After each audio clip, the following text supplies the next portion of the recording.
गुरुर्ब्रह्मा गुरुर्विष्णुः गुरुर्देवो महेश्वरः गुरुः साक्षात् परं ब्रह्म तस्मै श्री गुरवे नमः तस्मै श्री गुरवे नमः तस्मै श्री गुरवे नमः. We are in Amrutanubhava after a few weeks of break. I think we are in verse number 98 of the 7th chapter. We saw that 98th, I think 99th we have to start, but it's okay. And here the topic that was going on is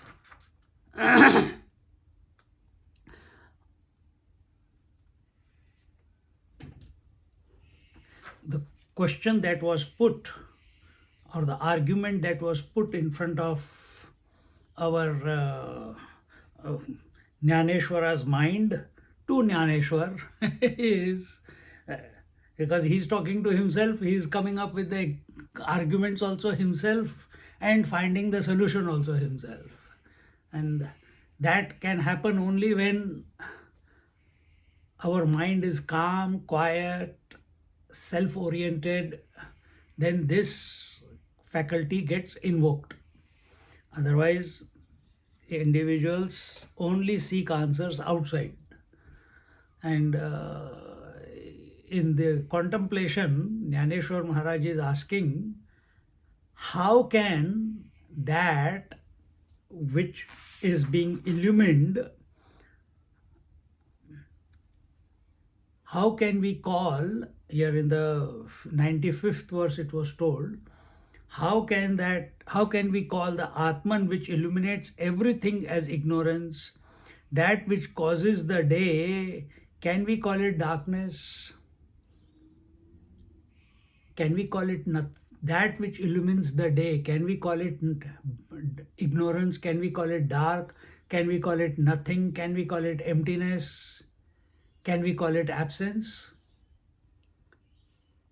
Now that is with the sun. Now you apply it, you are the illuminator of the sun. So how can that which illuminates the whole world, which includes this body, breath, mind, intellect, which includes the waker, dreamer, sleeper, how can that be a void? How can that be a ignorance? How can that be a nothingness? No, it cannot be. And towards this he is giving different example, and they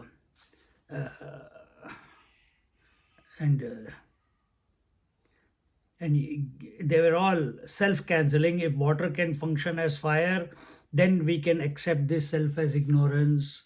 Then he said, if the full moon can bring the darkness of the new moon, then the knowledge can be called as ignorance. These are the impossibilities which he is presenting, and he's saying if these impossibilities can happen, then we can say the self is of the nature of ignorance. But these impossibilities don't happen. So that means that conclusion that self is ignorance, that is also not possible. Now in the 99th verse, another example is given. Where is it? वो रसोनी लोभे विषकाय अमृते दुभे ना दुभे तरी न लाभे विषयची महणने. Can the nectar ever be milked out of poison? And whatever is secreted by poison can be nothing but poison. This is what we are doing. Understand this. This is not just an example. You are trying to use the equipment, body, breath, mind, intellect, to squeeze out the Atma. It is not possible. Through the mind, we are trying to contemplate on the self. Aprapya manasa saha, Taittiriya Upanishad says. Mind cannot comprehend it. It cannot gain it. With this background, then you do the exercise. Why you are doing the exercise? Today's meditation, we told, to quieten the mind, to quieten the impact of the equipment. See? Can the nectar ever be milked out of poison? Can the self be milked out of the mind? or can the self be a result of a conviction or an imagination? No. We saw the pramanas before. In a few verses ago it came. When attention of the student is focused all the time on the object, thus giving undue importance to the pseudo subject, he establishes duality. So, what is the pseudo subject? Ego is the pseudo subject, that which is existing in its own absence. Self is not existing in its own absence. The ego is. The moment you look for it, it vanishes, it runs away, it dissolves. A pseudo subject exists in relation to the object. And what is the status of this pseudo subject? Ego. It does not have an independent existence. The subject, the pseudo subject, is always with reference to an object. How does a thought come about? What are the ingredients of a thought? Subject plus object plus instrument of knowledge. All are interdependent. See? So that which is interdependent or dependent or because of something else cannot exist without. If there is no object, there is no ego. Understand this much. In other words, if there is no thought, there is no individuality. So in sleep, we are with the Paramatma. We are the one with the Paramatma. If you can know this consciously, story over. So who is this pseudo subject? It exists only in relation to the object.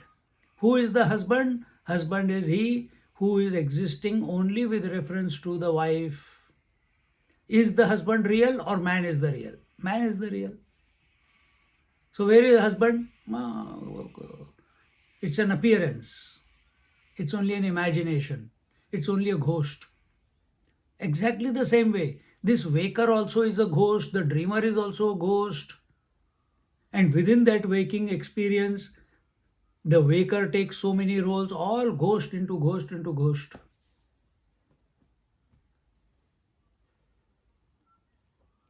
The absolute subject is that which exists irrespective of objective perception. So what is that?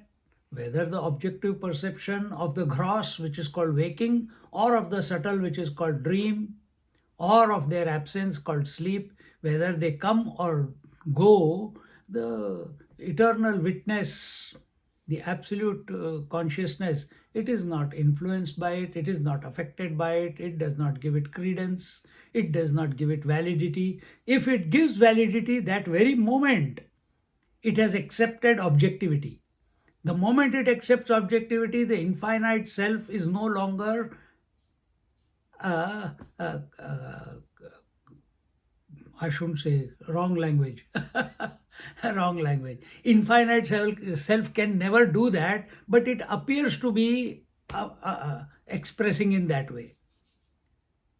Because that infinite consciousness is expressing as the consciousness through this body. And the moment this consciousness gives validity to an object, becomes objective, accepts object a as a real, that very moment the subject is born. And it is not happening first you give validity to subject object, then the subject comes about. No, it happens simultaneously. This is the mysterious thing about it. That's why it is called anadi. There is no beginning for this. This has always been happening. And how to get out of it, that is the question. Therefore, he claims that ignorance is the inherent cause of duality. So, duality is a product of forgetfulness of the self, ignorance about our own true nature, what we are, even at this moment. So, if I am being a waker, I have lost the plot. If I am a seeker, I have lost the plot. See, no, I must study the scriptures. We must study. I'm not saying don't study. But if study is more important without being the conscious self, we have lost the plot. So we are that reality in spite of everything all the time. It is ever and ever and ever and ever. You contemplate against that which is only temporary. Waker is temporary, dreamer is temporary, sleeper is temporary, husband is temporary, wife is temporary, brother is temporary, sister is temporary. Everything is temporary, and that we have surrounded ourselves with and established our existence as the individual. Only in relation to something.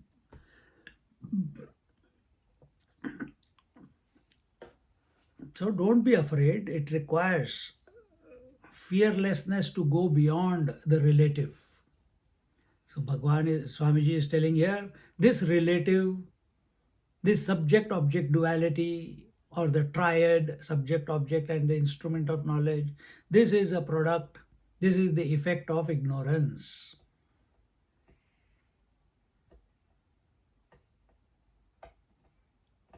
Phenomena is a product of ignorance. To this argument, the teacher has replied, how can you call that now? Okay, this is the argument, okay. Uh, Therefore, the doubter claims that ignorance is the inherent cause of duality. So this is how it is explained also, no? When we say, when we read Vivek Chudamani, we read Shankar Bhashya, there it says ignorance is the cause of duality, ignorance. And I have explained all from the Shankara's point of view also just now.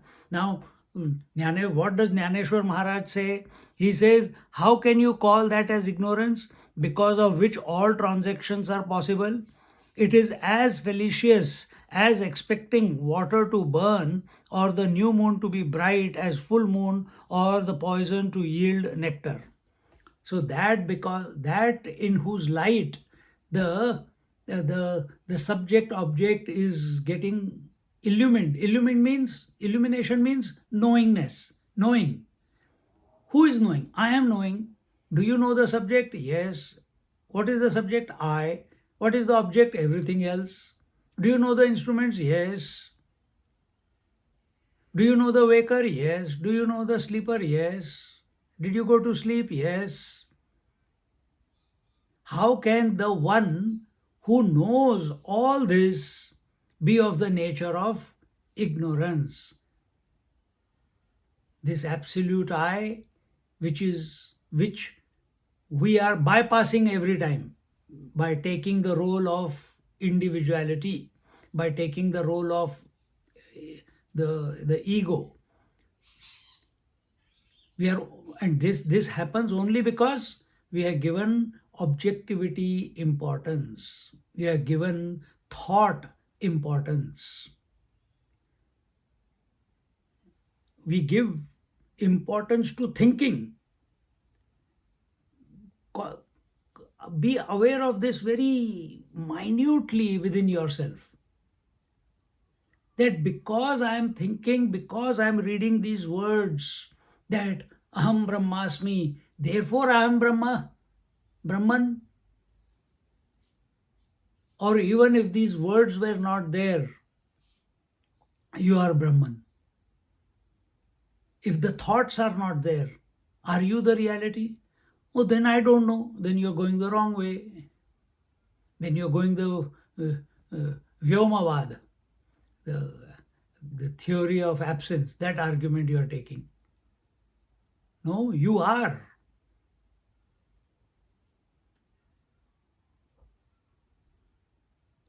And he takes the three examples that he mentioned before,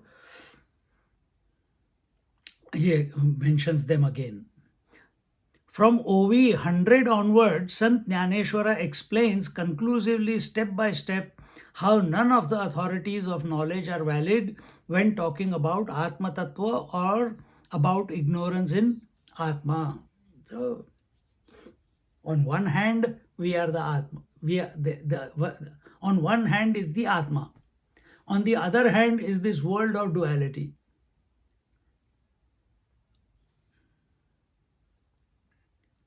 Is the world of duality existing in Atma? This is the question.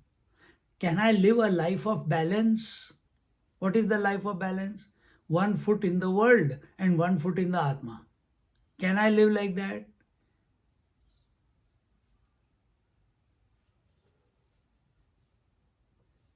And this question comes because we see Mahatmas who are realized and we see their body. We don't see their realization. We only see symptoms of realization. If that Mahatma can be realized and still continue living in the body, why can't I?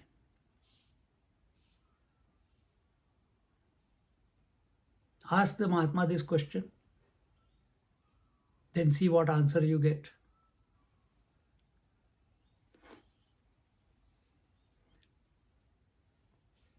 So we want the best of the world also, and we want the best of the Atma also.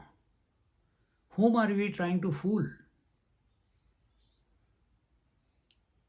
Immediately duality is created. Best of Atma, best of world. Not possible. Because from Atmic point of view, from the self point of view, there is no duality ever possible. What is duality? It's only a phenomena. It is mithya. It's an appearance. And what is the truth of an appearance? Truth of appearance is that which exists in its own absence. So a Mahatma, so a yogi who is established in the self does not give credence, validity, importance to the duality which is this world. तैसा तैसा जाणण याचा व्यवहारू जेथ माखला समोरू तेथे आणि जे पुरू अज्ञानाचा तो. Similarly, when all the transactions take place in front of the knower, how can there be a flood of ignorance, not knowing? If all the experiences of past, present, and future, when all the experiences of the gross world, subtle world, and the absence of the two, they are happening in the presence of the self, because you know the past, you know the present, you know the future, you know the waker, dreamer, sleeper, and the world of waking, dream, and sleep, absence of the other two. Here Jnaneshwar Maharaj says that where all the transactions, this is all where the transaction is going on. There is no other place apart from these three. In front of the knower, how can there be a flood of ignorance? If it is happening in front of the light, light is of the nature of auspiciousness, the effulgence of light is of the nature of knowledge, it is of the nature of effulgence, it is that which illuminates everything. How can there be darkness ever possible? In front of the light is darkness possible. In front of the sun is darkness possible. How can ignorance be possible in front of that Atmic self? Then for whom is the ego? For whom is the ignorance? Only for the ego, not for the Atma. This vocabulary doesn't come. In fact, there is no vocabulary for Atma. Yet that Atmic self, yet that Brahman, yet that Paramatma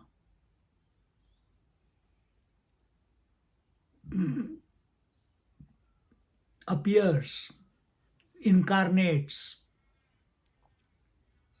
takes the form of these type of masters like Jnaneshwar Maharaj and gives us this knowledge. It's only, see, all the transactions, vyavahara, of knowing the world involving the trio of knower known knowledge are possible only in the medium of consciousness. Now, this is very, very deep. It is very, very hatke. Hatke. Till now, we say the triad, the triputi comes in the mind, but we always forget what, just as we say the wave comes from the water. We give too much validity to the wave, but we never say that, hey, water alone has taken the form. Out of the water alone, the wave is appearing. Into the water alone, the wave is disappearing. What is the material out of which the wave is made? Water. What is the material out of which an ornament is made? Gold. What is the material out of which a pot is made? Mud. What is the material out of which a thought is made? I'm asking, what is the material out of which a thought is made? The consciousness. Then what about mind? Mind is nothing but consciousness. Consciousness with thoughts is called mind. Mind without thoughts is called consciousness. So what is the material of the thought wave? Nothing but consciousness. Where is ignorance here? Where is ignorance? For all purposes, when you touch a wave in the ocean, you are touching water. You may call it wave, you may call it drop, you may call it froth, you may call it ice, but you are touching H2O, isn't it? The substratum you are touching. Same way, whether thought is ugly, whether thought is good, whether thought is divine, whether thought is condescending, manipulative, corrupt, but thought per se is nothing but the material of consciousness which is appearing as a thought. Water is the material which is appearing as a wave. Gold is the material which is appearing as a ornament. Consciousness is the material which is appearing as a thought. Now what you will do?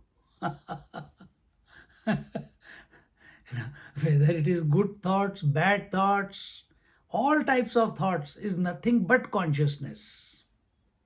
So either be the consciousness, take that position as Jnaneshwar Maharaj is taking, he is beckoning us. So this is the new understanding. If thoughts are also consciousness, then what will you reject? Will you reject any thought? Will you cultivate any thought? Did you create the thought?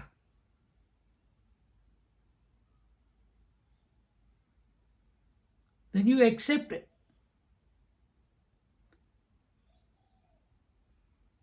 Then these thoughts, sukha dukkha samay kritva labha lav, all thoughts of sukha dukkha, all thoughts of gain and loss, all thoughts of victory and defeat, no reaction, because everything is the self only. Full responsibility.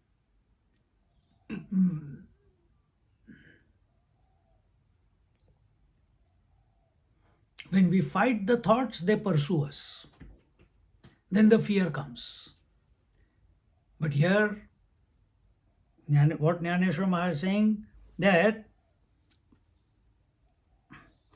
all the triputi, the trio, are possible only in the medium of consciousness. Therefore, from where was this flood of ignorance introduced as the cause of the world? Let us get out of this erroneous perception. So this is one level further, which we have mentioned it before. See,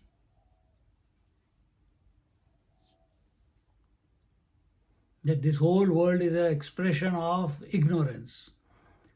Self-forgetfulness leads to desire, desire leads kama, and desire leads to activity, karma. Avidya, kama, karma. What is the cause? Avidya. Here, for explanation purposes, at one particular angle of approach, that is okay.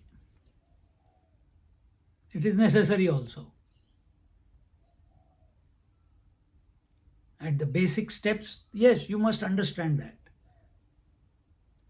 But where we are in the text, and the text that we are studying, the divine experience of Jnaneshwar Maharaj, and he is writing down his experience. Experience can be written down only in duality.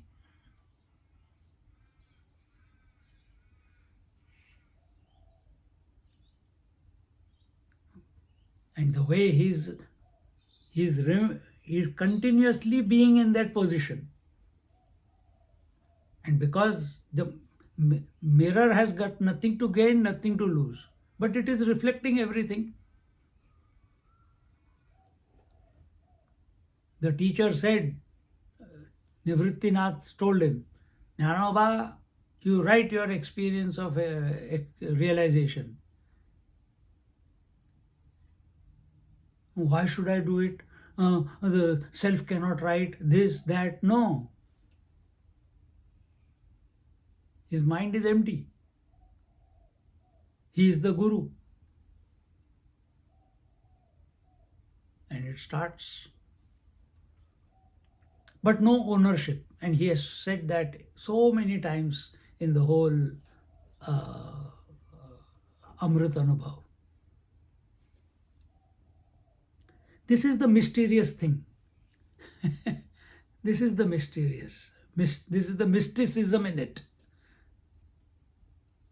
That a Mahatma is established in the truth, yet functioning in duality, yet speaking, yet talking. So he seems like a normal person,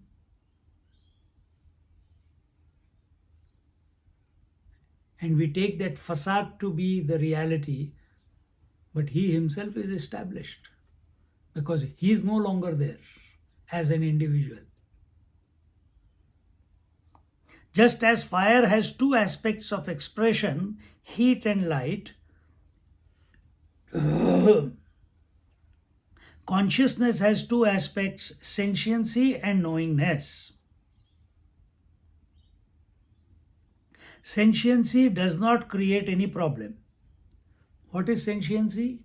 Sentiency is insentient is called inert, and that which is with life is called sentient. So sentiency here is life. So life as such is not a problem. It is expressing in so many, every living thing the life is expressing. Sentiency and knowingness. Sentiency does not create any problem, but with the eruption of knowingness, the individuality and all subsequent problems are born. What is knowingness? For knowingness, what is required? For knowingness, mind is required. See? And mind comes about when? Where there is duality, where there is relativity, where there is an other, there the mind comes about. Then only knowingness will come about. Then that knowingness is two ways. One is an inner knowingness, which is intuitive, that is possible only in an integrated mind, and the other is the knowingness through thoughts. We are lost in knowingness through thoughts. See, these are all three different. Life is different. Different means we are just demarcating a line. Life is sentiency, no problem. In animals, there's only sentiency. There's no sense of I, or the individuality is not there like it is there in us. And the second part is the knowingness through thoughts or knowingness in spite of thoughts. Where are we functioning from?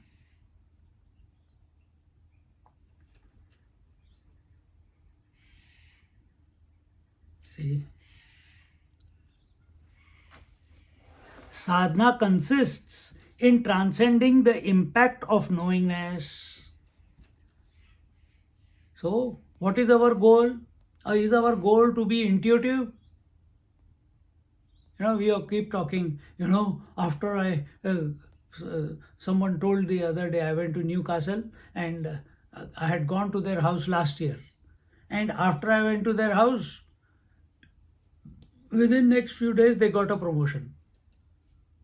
So this time when I went, Swamiji, you know what, I wanted to tell you, but I didn't call you. I didn't want to disturb you. But you came to visit us. You stayed with us. We had a satsang, and within next 2-3 days, without knowing, I had no idea, and I was called into the office, and they gave me a promotion.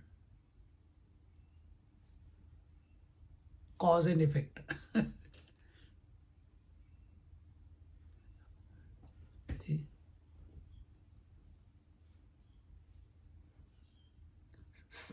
Where is our attention? Our attention is on cause and effect. Our attention is on the symptoms. Our attention is on the knowingness. Here the knowingness is, I got the promotion. What is the cause of promotion? I did not do anything. I was not even interviewed. I was not even checked. I was not even assessed. Oh, it must be because Swamiji came to our house.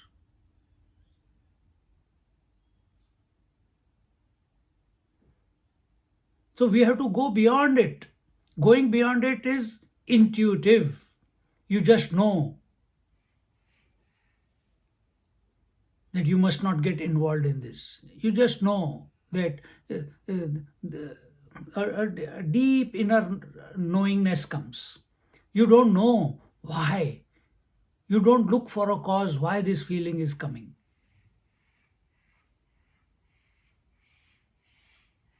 We have to go beyond that also. Because if our goal is to be the consciousness that we are, then we have to go beyond this both.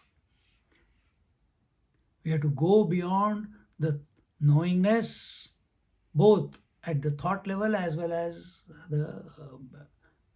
beyond the thought level. Even the beyond the thought level, again, It appears as a thought, but there is no cause for it. It just happens. Sadhana consists in transcending the impact of knowingness and thus dissolving the individuality. So when we go beyond what? We go beyond the triads. You may go beyond the triads of all the waking. Then where will you end up? You will end up in samadhi. But if you give up the triad of waker, waking world, and waking equipment, dreamer, dream world, and dream equipment, and the absence of the two, then where will you end up? In that infinite, absolute self.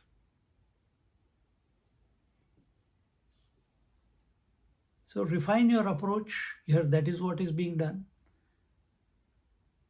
Don't get only, I am not the world, I am not the body, I am not the mind, I am not the intellect. इससे कुछ होएगा, कुछ तो होगा.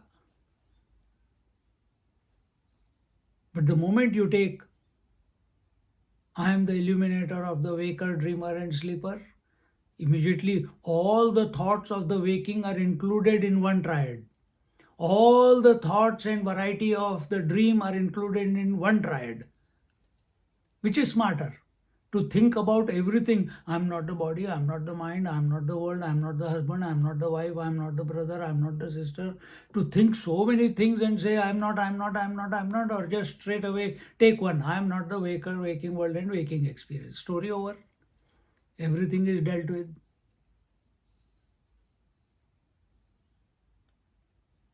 But we fail to take that position.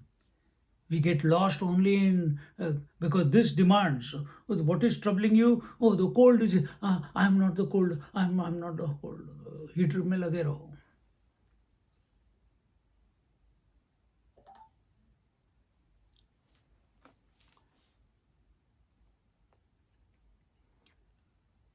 Sadhana consists in transcending the impact of knowingness and thus dissolving the individuality. Ignorance does not come into the picture at all.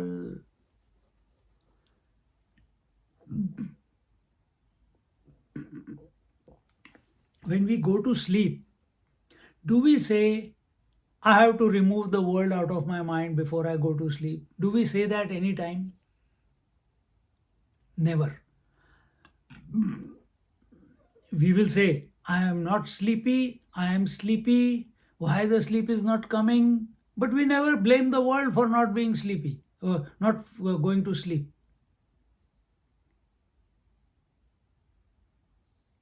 See? So, similarly, why do you blame the world if you are not able to meditate? Why do you blame the world if you are not being the self? Don't blame the world.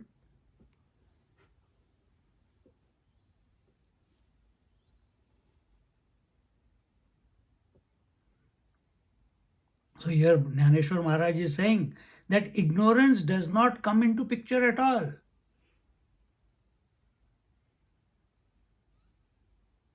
Where is the variety coming from? Ignorance. Because of that ignorance, I am not able to go to sleep. Do we say that? I am not able to experience the bliss of deep sleep because the ignorance expressed as dream, because the ignorance expressed as the world, because the ignorance expressed as thoughts. Is that your language? No. Yena kena prakarana. Any way, which way you can, you just want to dive into sleep. So same way, any way, which way you can, you be the consciousness. Don't articulate it too much. The more we give the validity to the world, then the idea, why the thoughts are coming? Why am I not being the consciousness? Why? then naturally answer has to come. To, to pacify such minds, then some cause is given. What is the cause? Ignorance. But here Jnaneshwar Maharaj is taking you on a totally different tangent. He says that uh, uh, transcending the impact of knowingness, meaning transcending the impact of thoughts or triads. I just explained what the triads are. Transcending their impact, allowing the waking to happen, but not becoming the waker, not becoming the waker, allowing the dream to happen, but not becoming the dreamer, allowing the sleep to happen, not becoming the sleeper. Can we allow wife to happen and not become the wife? Can we allow the husband to happen, which is a phenomena, you cannot stop it, but don't become the husband?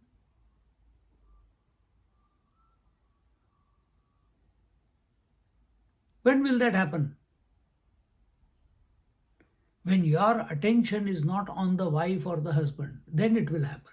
Then where is your attention? Your attention is completely introvert, on the conscious self.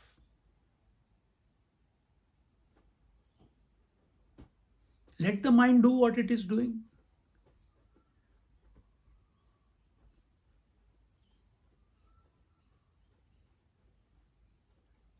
Let the reflection do whatever it is doing. The surface of the mirror is not affected by all the comings and goings of the reflections. The man or woman is not affected by the comings and goings of husband, wife, brother, sister, etc. Similarly, the conscious is not affected by the coming and going of the triad. Think differently.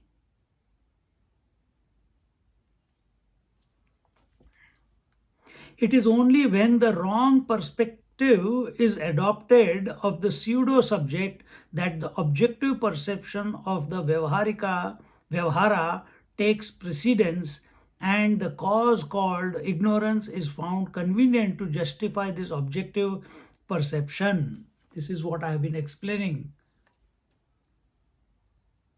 So instead of being the infinite consciousness, we take the position of the individual ego, because we have given validity to the triad. We have given validity to the triad because of objectivity. So here, where are we? It is only when the wrong perspective is adopted of the pseudo subject. So, who is seeing the duality? Is duality seen by the infinite I, the self? Or is the duality seen by the ego, pseudo self? The duality is only for the pseudo self, the ghost, the ego. It is not for the consciousness. Go ahead, that adopted of the pseudo subject, that the objective perception of the vyavhara takes precedence, and when we take the position of the pseudo self, the ego, at that time the transactional world becomes valid. For the self, the atmic self, the world is not valid. For the ego, the world is valid, the self is an idea. So if right now you find out where you're being subjective. Is your attention on the conscious self that you are, or is your attention on the words that are coming to you, the environment that you are in, the cold that you are feeling, the hunger that is there, the body discomfort that is there, the understanding or misunderstanding that is taking place? Whether you are aware of the thoughts that is coming, aware means you are thinking very sincerely, I want to understand this, and the thoughts that are coming to you, is your attention on the thoughts, or are you being the consciousness?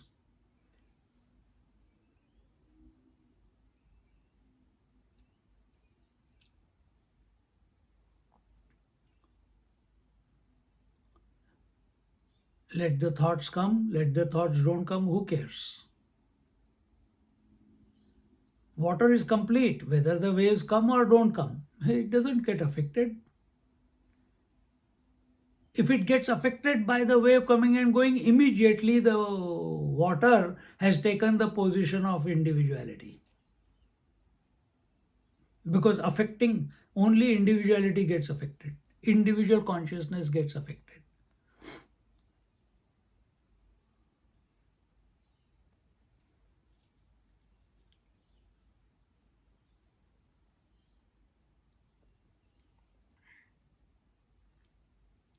And the objective perception of the vyavahara takes precedence, and the cause called the ignorance is found convenient to justify the objective perception.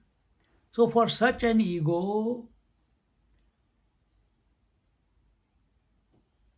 an argument is presented that ignorance is the cause of desires and action. This whole world of multiplicity is born out of ignorance.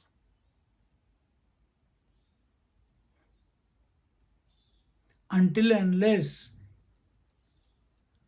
the ego, the pseudo personality, is not convinced that this is not real, till then it will not search, it will not seek, it will not be available to the infinite consciousness that its nature is.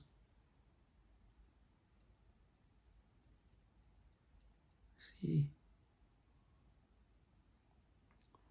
And called ignorance is found convenient to justify this objective perception.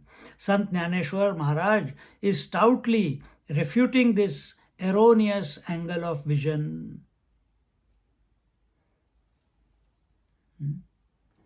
So, what is that erroneous angle of vision? That the world is because of ignorance, and ignorance must be rejected.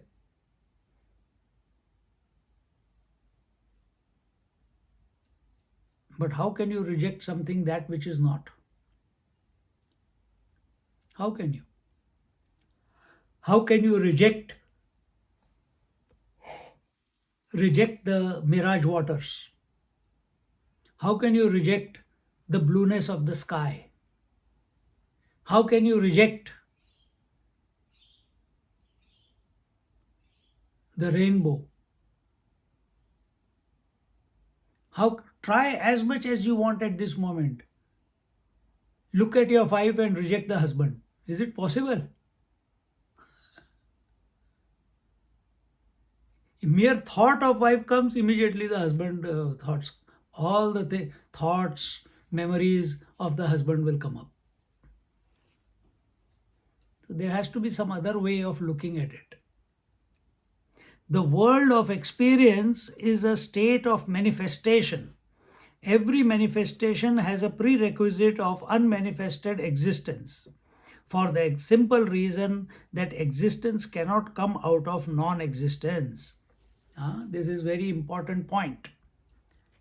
Existence cannot come out of non-existence. Another word for non-existence is ignorance, nothingness, absence.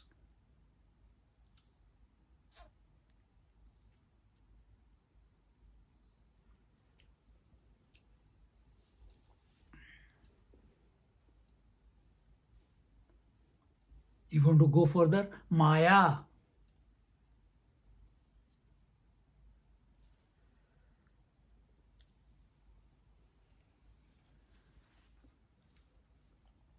So existence cannot come out of non-existence.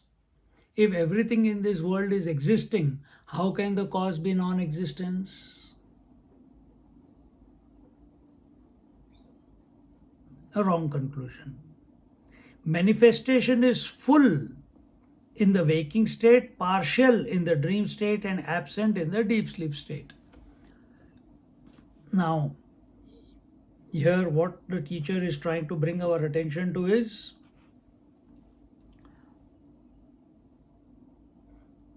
just as the light is manifest, the sunlight is manifesting as day on that part of the earth which is facing it. Rest of the place, the other side of the earth, there's darkness. But does that mean that the sun doesn't exist? Sun is existing. Similarly, if that example is, here he says manifestation is full in the waking state. So this waking state, sattva, dream state, rajas,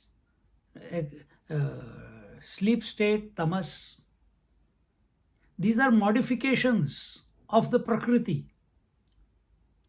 We have taken prakriti to be real. I am this body. No. If you are this body, then you are also the dream body. And you are also the nobody in the dream, in the sleep. Why only one part? Understand the principle of how this consciousness works. It is all pervasive at any given moment. Right now also it's everywhere, complete, without any blemish, continuous, self-knowing. But in the sattvic, in the waking state, the illumination is full. What does full mean? How does fullness come? Why it is told in the waking it is full manifestation, in the dream is partial manifestation. That means in the rajas there is partial manifestation, and in the deep sleep there is no manifestation.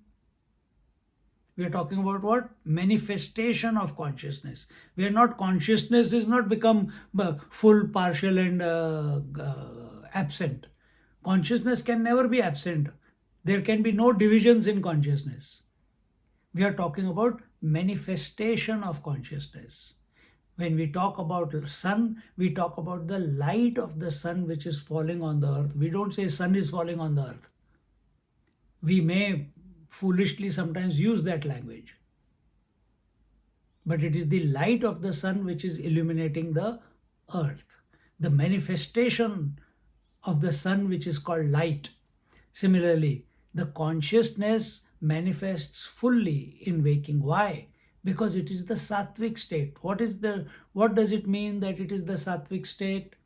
Sattvic state is that where the thought eruption is comparatively slow.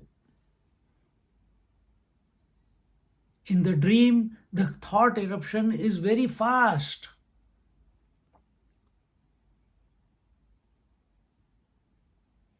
In the deep sleep, there is a black chadar, what do you call that? A black blanket covered. So if there are too many waves on the ocean, the reflection of the sun in the ocean cannot be seen because the waves are hijacking. There are too many of them.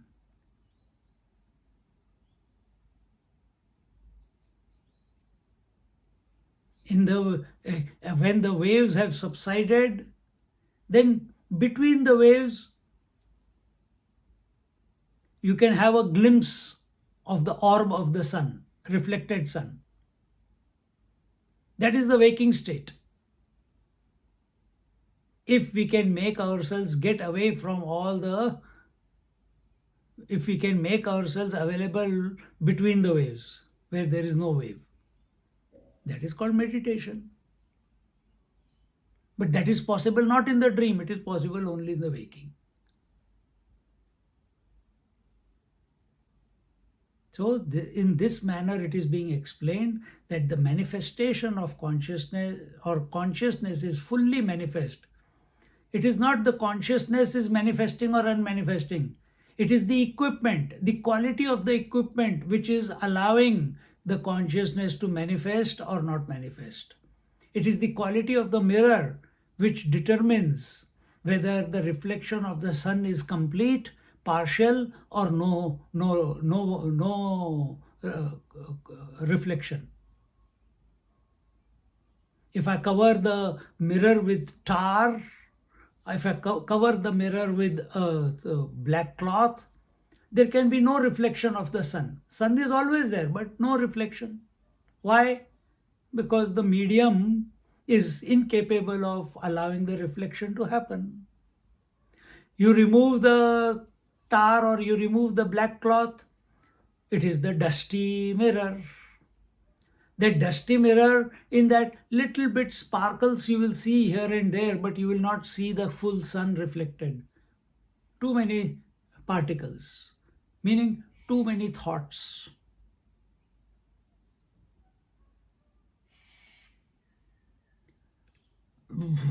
That's the dream state. In the waking state, few thoughts here and there, but you can see the full reflected sun here. If you take a particular angle, you can find, yeah, I can see it, I can see it. So it is the quality of the equipment because of which we use this term manifestation, partial manifestation, or full manifestation, or no manifestation. Don't attribute this full, partial, and no manifestation on the consciousness. Don't put the appearance of the day and absence of the day on the sun. No, sun is always there. He is never gone away.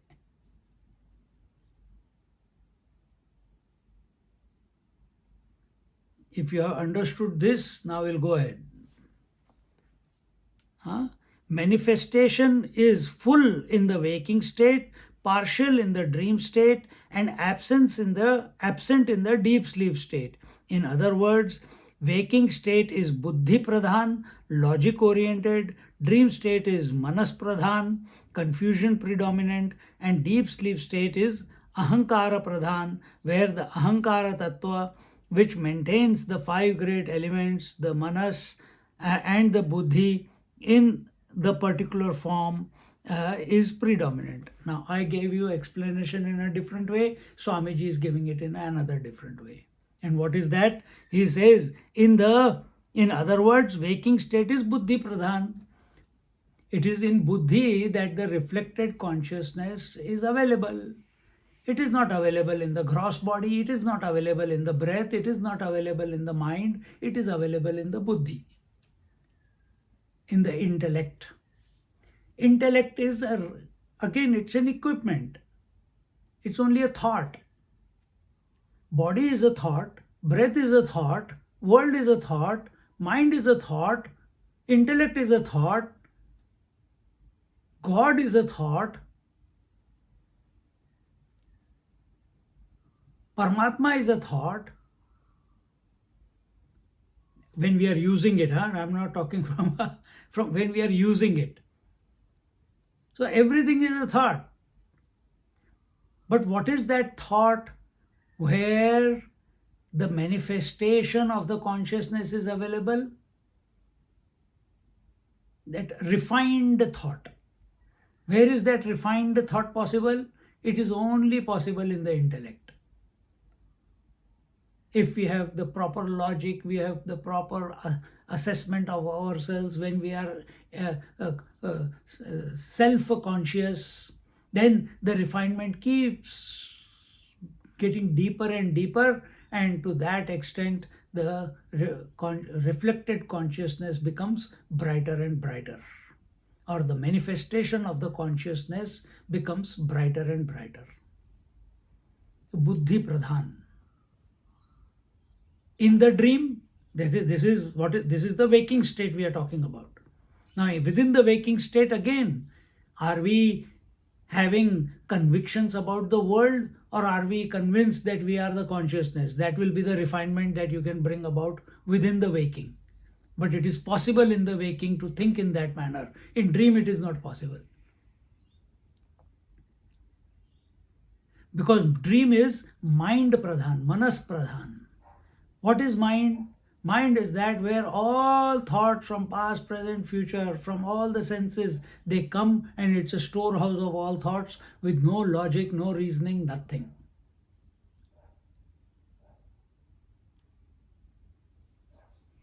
And that's why all unfinished thoughts, inconclusive thoughts, just because eyes are there, something goes in, because ears are there, some sounds go in, all that mixed minestrone soup in the mind.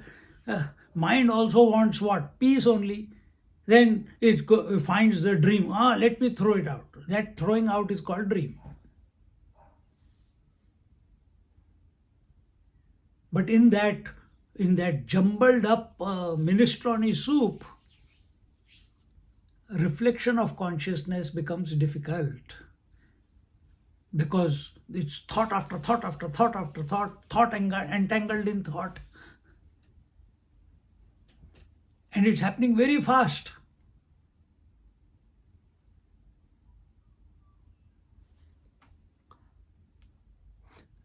And therefore, here Swamiji calls it Manas Pradhan is confusion predominant. So previous it was logic predominant, intellect was logic predominant, mind is confusion predominant. See? And the deep sleep state is ahankara. Ahankara is, here we are talking not about the ego, we are talking about ahankara. Ahankara is that principle which keeps the body together, which keeps the body, meaning the panchakoshas, the five sheaths, it keeps it together. So in deep sleep, where I am not thinking of the body, I am not thinking of the breath, mind, anything, they are all out of my mind, yet the body stays together. Body is made up of 5 elements. The 5 elements stay together. They don't go back. Space says, I'm going back. There's no one to own me. Air says, I'm going back to my source, to myself. Nobody to own me. Fire says the same thing. Water, earth all say. If that happens, every night you will become totally unmanifest. You are unmanifest, Frank, for all purposes. But others can see that your body is still together. What is that which is keeping it together? It is that ahankara. It's the principle.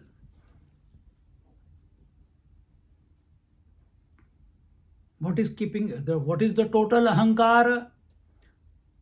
Total ahankara is our Brahmaji. Individual ahankara is this principle.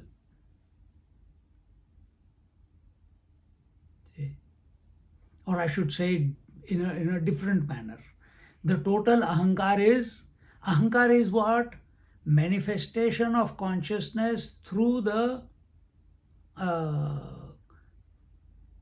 equipment, and that ahankar is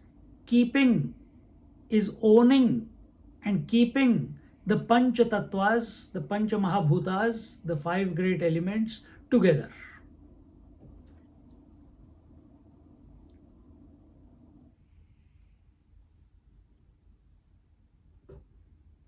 According to Vedanta, there is only one ahankar. There is no individual ahankar for every person. Just as there is only one mind, there is only one consciousness, there is only one ahankar.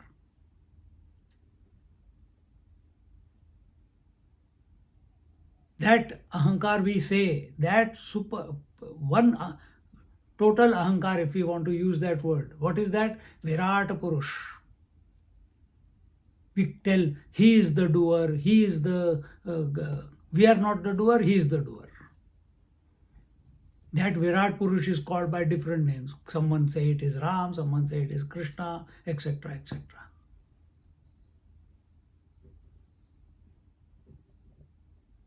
So understand, ego is different, ahankar is different. In deep sleep, there is no ego. There is only ahankar. In Nirvikalpa Samadhi, there is no ego. There is only ahankar, which is keeping the body together.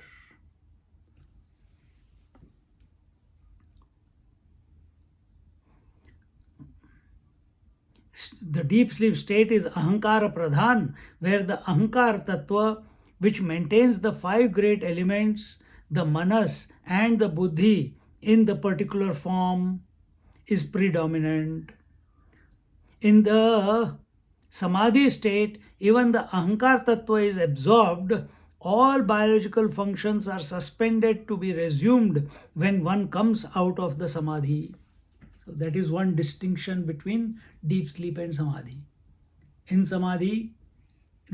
deep sleep, all the physiological functions are going on because ahankar is still present. In Nirvikalpa Samadhi, the ahankar has absorbed into its source, is absent, is unmanifest, and therefore all. So you can see Jnaneshwar Maharaj, our Jnaneshwar Maharaj, after he has written Amrutanubhava, after 300 years he was discovered in a cave by Eknath Maharaj. And he was still a 21-year-old. How come? Ahankar gone. All physiological functions stopped. Came out, told Eknath Maharaj, do this, cut the roots which were grappling him. And again now, for the last 450 years, he's again in samadhi. It is possible.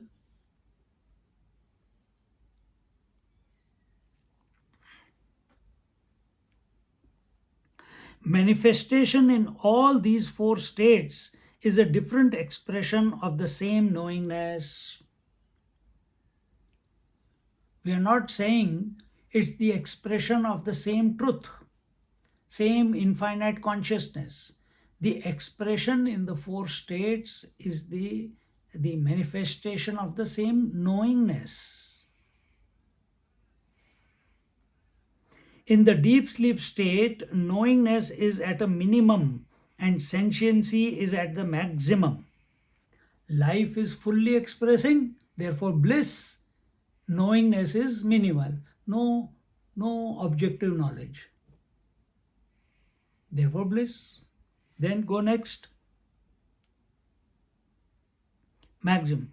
Everything is unmanifest but not non-existent. Everything is unmanifest. What is deep sleep state?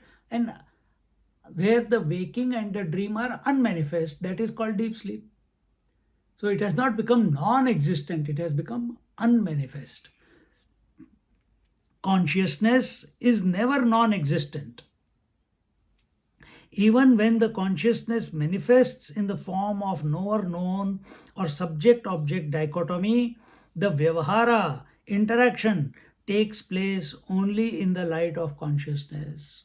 Even when that unmanifest becomes manifest, the moment it becomes manifest, the subject and object become separated.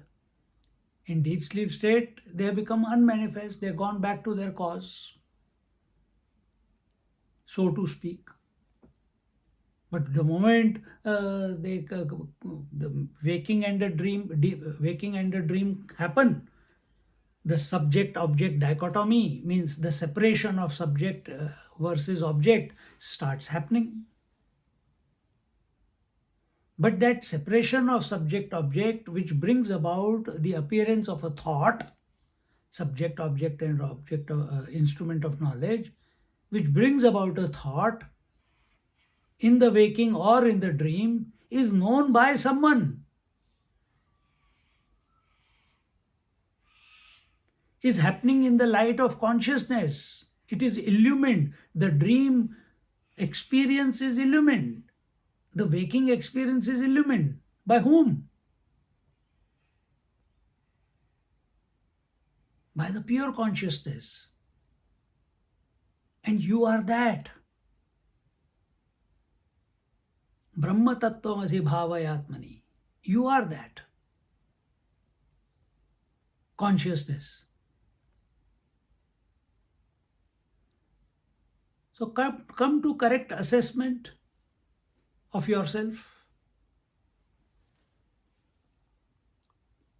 Even when the consciousness manifests in the form of knower-known or subject-object dichotomy, the vyavahara takes place only in the light of consciousness.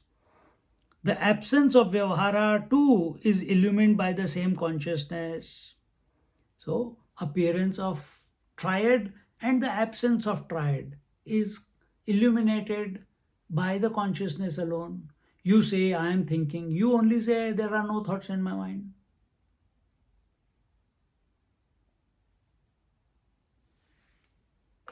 Thus, the Atma Tattva is the substratum on which everything exists, and ignorance has no role, not even as the cause of foolishness. So, everything, just as good wave, bad wave, destructive wave, gentle wave, is all happening on the substratum of water, just as a chain which adorns the neck or the chain which ties down a person in the jail is both made out of gold. The substratum is gold. From gold's point of view, there is no utilitarian value. There is no usefulness from gold's point of view. It just is. From water's point of view, there is no usefulness. It just is.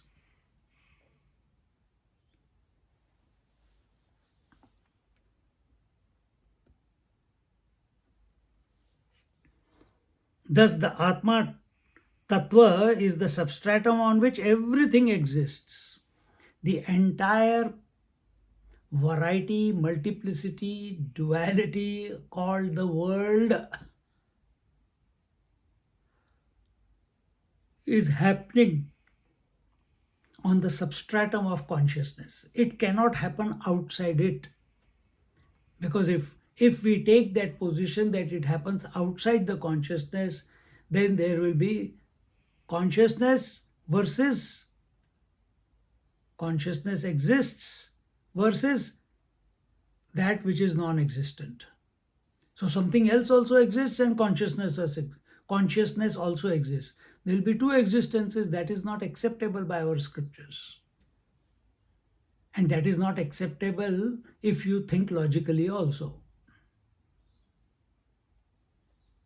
Just because you have built a wall around and say, oh, there is space and there is a wall. No, but wall is nothing but pervaded by space at an atomic level. You are not able to see it. So is it the fault of the space?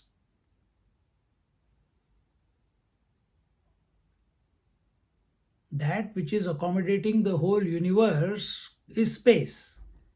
Out of space only air, fire, water, earth came. They are interacting with each other and all the varieties being formed. But the substratum is not something like this and on this the game is going on. No, it is everywhere. It's not a flat surface.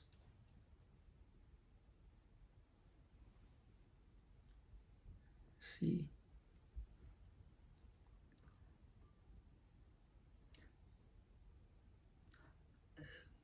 Atma Tattva is the substratum on which everything exists, and ignorance has no role, not even as the cause of foolishness. So, here Jnaneshwar Maharaj or our Swamiji is refuting through the words of Jnaneshwar Maharaj, that there is no place for ignorance, there is no place for stupidity, there is no place for forgetfulness, there is no place for foolishness. So, why bring in the flood of foolishness into the Atma Tattva? Why bring the ignorance in the Atma Tattva? Be the Atman. That's why it is again and again says, have no regrets. Don't feel guilty. If some mistake has been made, correct it and move on. Live every moment. To be conscious oriented is to be in tune with the teacher. To be matter oriented is to be degraded to the level of the argumentative student. You are all good students. Nobody asks too many questions. You see. So, from the Guru Shishya Parampara, remember, Shravanam is the way. Mananam Nididhyasan happens only if we have not caught what the teacher was saying. How do we catch what the teacher is saying? To be completely available to the teacher. The ears must be totally available to the words of the teacher, not to the sounds of the birds, not to the water boiling or some other sounds that are going on in the house. Be completely available. To be in tune with the teacher means, I explained just now, the ears are available to the sound, etc. But to be in tune means what? The consciousness in the teacher is the same consciousness that I am. This is attunement. This is attunement. Continuously our attention is on the all-pervasiveness of the consciousness.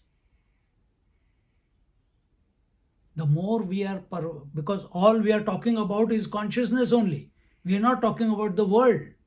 We are talking about what is the status of consciousness. And that it is continuous, that it is unblemished, that it is not one per person. To be in tune with the teacher means to be in tune with that consciousness. And when we are in tune with the matter is that which doesn't matter. But how are we matter oriented? Matter oriented means when we are object oriented. Object oriented means when we are thought oriented. So are we consciousness oriented or are we thought oriented? Tool is only one, the mind. Which way are we? Are we consciousness oriented or are we thought oriented, mind oriented, object oriented? If an object is introduced in the mind with no conclusion, that can be only the self.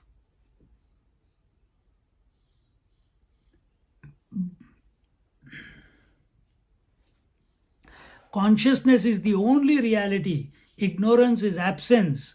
I cannot be absent. I is ever present. It is because of the amness, pure consciousness, the Sadvastu, that everything is possible. On the ocean of the bliss alone are the waves and ripples of bliss. There is no question of ignorance or misery.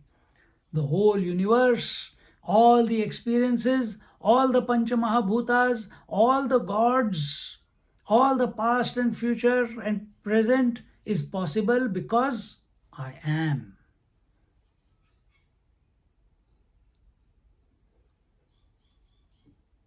If you think about the variety and say I am, Then depression. I don't want this responsibility, Baba. I did not create this world. I did not create these wars. I did not create all the ugly things in this world. You don't want to take the responsibility. Then the fear comes in. Why the fear came? Because we are still thinking about the world and we want to be conscious.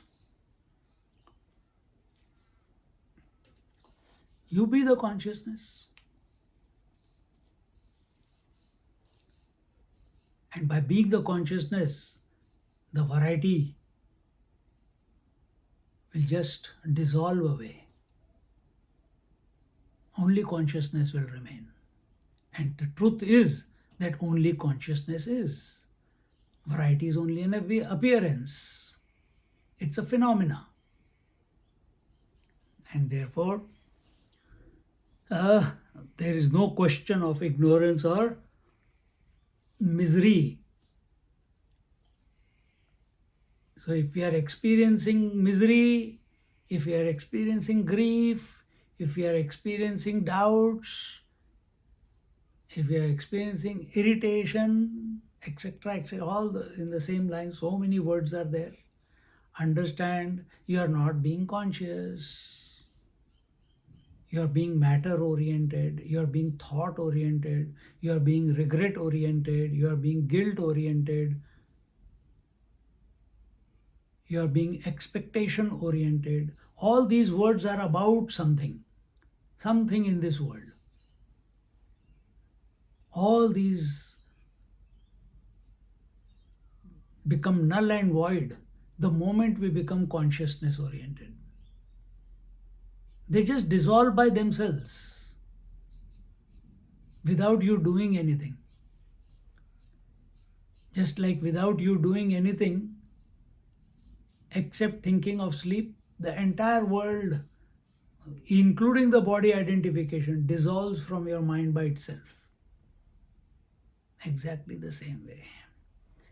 Contemplate in this manner and be the pure consciousness, the substratum of this entire game that is going on.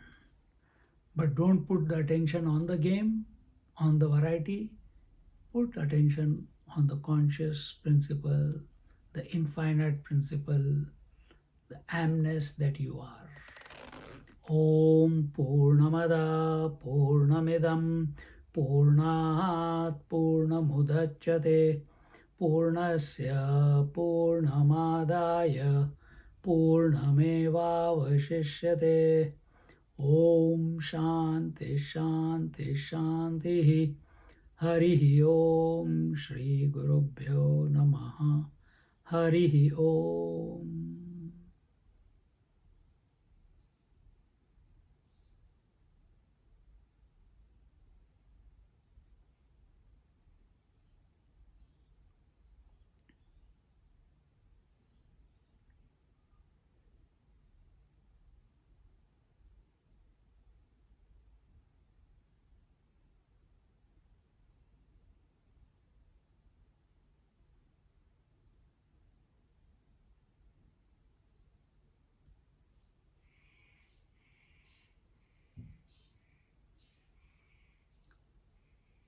Hari Om, everyone.